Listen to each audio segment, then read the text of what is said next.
दूध सपनेल इकडे जरा इकडे. त्या लक्ष्मी काकू कुंड भाज्या जा शेजारच्या कुंड. पांडे काकी कुंड एक वाटी भाजी घेऊन ये जा. ठीक आहे आणते. हे स्वप्नील इकडे तू त्या शिंदे काकू कुंड भाजी घेऊन ये जा. अगं बरं मम्मी एवढा भाज्या कशाला पाहिजे? अरे तुला सांगितलं तेवढं कर्ज जा ना ग पांज जा. हा ठीक आहे.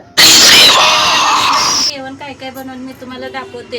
हे दुधीचा हलवा बनवली, डाळ कांदा बनवली, पनीरची भाजी बनवली, वरण बनवली, भात बनवली, चपाती बनवली. मी एकटीने बनवली आज जेवण एवढं सगळ्यांना. बघा किती पाची पकवान बनवली. छान बनलंय नाही?